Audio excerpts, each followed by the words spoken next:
Pleasure to talk to you about this role. Thank Obviously, you. an easy one to remember because his name is Wong, and yours too. So that's the joke out of the way. Yeah. How much do you enjoy being part of that cinematic universe, basically, where basically you're just transported into a different world? Amazing. I mean, I was always, when I was a kid, collecting Spider-Man comics, and Right, the ones that I couldn't afford, I would go to Odyssey 7 in Manchester, the comic book store, and read them all till I was kicked out at 6 p.m. And for this to come and return back to this big kid now in my adult life, it's amazing. How much did you get interested in Wong as the comic book character? You have a lot of research about him, a lot of reading.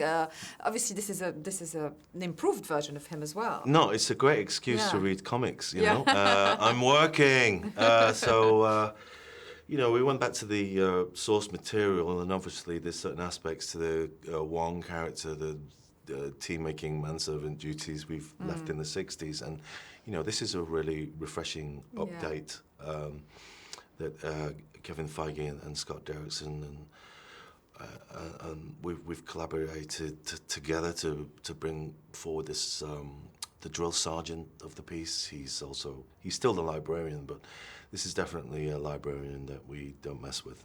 Yeah, absolutely. And who has there's a sense of humor to the movie that also brings a very refreshing feel to it. So how important was that? And were some jokes improvised, or were they all very written? Yeah, Benedict kind of riffed away, and I tried not to laugh. That was my job. So that was also quite hard. But you'll see that on a blooper reel. Yeah. Oh, great. I look forward to that. You've had your fair share of traveling the world because of Marco Polo. So how different was that in terms of locations, and how much do you like that on-location filming? Yeah, I mean, I was filming in Budapest when we were doing Marco Polo, but yet in tandem I was also auditioning for Doctor Strange. Yeah. And then we were moving into Slovakia and battling away there on horseback, and then Scott asked for another version, and then I found out in Malaysia, and then no sooner had I finished, I flew back to London. An hour later was picked up by Marvel and straight into costume, and on the next day filming with Benedict and Chiwetel, so it was a real surreal, wonderful moment. Absolutely. Did you feel immediately the fan base that follows those kinds of projects? The fans are always everywhere.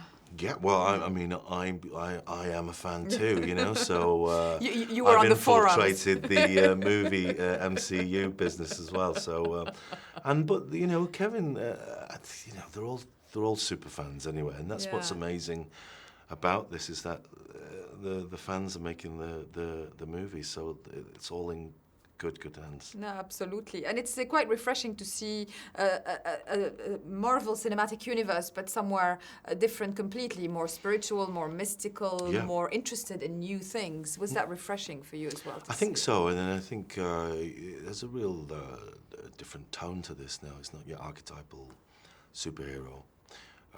This journey of this arrogant neurosurgeon that has this horrific crash, loses his ability to heal, goes on this spiritual journey, and having to realize that he has to relinquish the control and discover that he has these mystic powers, and it's Wong and Mordo that are there to guide him to say that there is something greater than himself, the cause.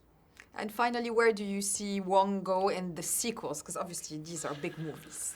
Yeah, well, I mean, something that I knew as a kid when I was reading those comic books was that these characters interweave in various different stories. So I'm just crossing all fingers and legs. So we'll see where Wong